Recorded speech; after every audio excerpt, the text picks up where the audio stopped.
Hey everybody, I hope you're having a nice day. I'm going to be showing you a little known and little understood mechanic in Minecraft that I hope can make you a more competent player.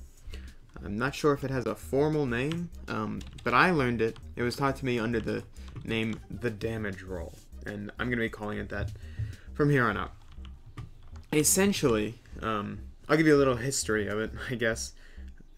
Essentially, what this mechanic was put into Minecraft for was, of course, for survival, just like anything else that is in Minecraft. But it was put in so that you couldn't take a hit from like someone's fist and then jump into lava and not take that damage. When you get hit, you have this invulnerability state, and you can't be hit by anything else while you're in that state. You can't be damaged by anything else, so it seems. What the damage roll does is if you're hit and you're in this invulnerability stage and you get hit by something else, you won't take additional damage. Or what I mean is you won't take damage from another hit. You'll take damage from the greater of the two hits. If you don't understand, I'll show. You see when I hit this iron golem, he enters this invuln state. That's when he's red, and I can't hit him again until he's out of the red state, right? But if I hit him and you won't see it work, you'll just have to take my word for it, or test it if you really like. If I hit him with my fist and then the wooden sword, he actually takes the damage from the wooden sword, from the greatest of all the hits he gets during that time period. If I hit him with my fist and then the wooden sword and then the iron sword, or if I hit him with my fist and then I crit him with my fist, within the same state, or within the same time period that he's in this invuln state, then he takes the greatest of all of the damages. He doesn't take more than one, he just takes the single greatest one. Let me tell you why this is important. You might just find it interesting. I just find it interesting on its own, but it does have some use to it. If you're not, vastly interested by the deep mechanics of Minecraft, then first of all, this says if you're ever in a UHC and you have a fire sword or a knockback sword, not on your main sword but as a dual wield, then you should never have to upgrade it. There's no point at all, because if you can hit him with the fire sword and then in the same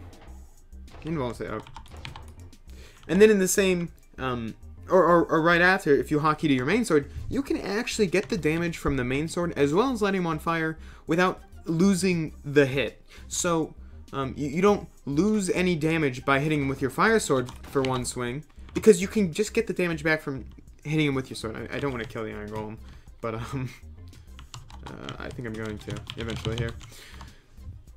So there's that. Also,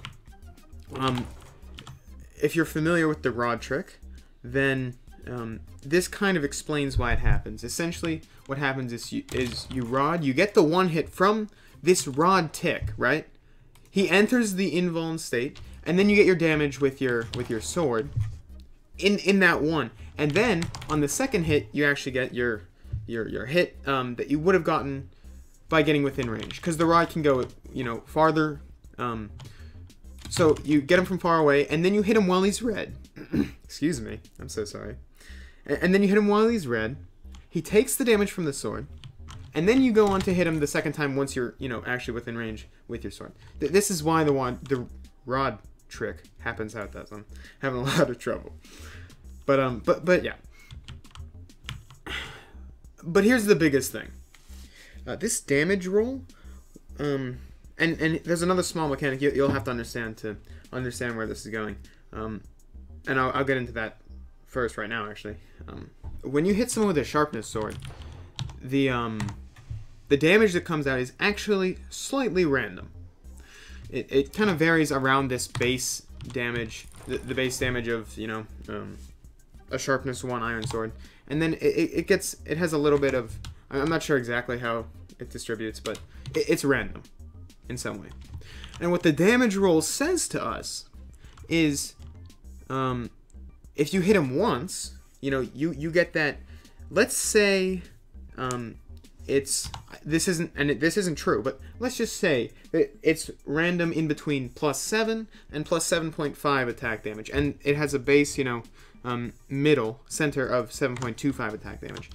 When you hit him once, you get a random of anywhere from 7 to 7.5. And you get that one chance to have, you know, a high, whatever. So I did kill him. What the damage roll does is it lets you, if you hit him multiple times, then, and you roll that, you know, die, you roll the dice, you try as many times as you can to get that random damage, and then the highest one that comes out is the one that's applied for that hit, for that swing, I guess, or that set of swings. So if you only hit him twice, say you're clicking slower, this is really what it does, is it justifies higher click speeds. And that extra damage turns into armor damage, it obviously turns into health damage, and maybe it's not a lot, of course, but in a longer fight, or a fight that armor durability might matter, a fight with rods where you're getting 2 hits, you know, by rod tricking, whereas in a normal fight you might only be getting 1 hit, or with any of these. Anything that's random, like sharpness or anything, it justifies that higher click speed. And although that might not necessarily change your play style, I think it's a good thing to understand, because then you understand, you know, especially with the fire thing, but even with the other things, the better you understand it, the better you can utilize it, and not just kind of accidentally stumble across it. That's all. I really like, you know, diving into these. This specifically, the damage roll is something that everyone uses all the time, and you know, you go and look in anyone's video, I mean, you can point it out anywhere, but to understand it, I think will help you to, like I said, to use it. Thank you for watching. I really hope you enjoyed it, and I really hope you can put good use to this. Goodbye.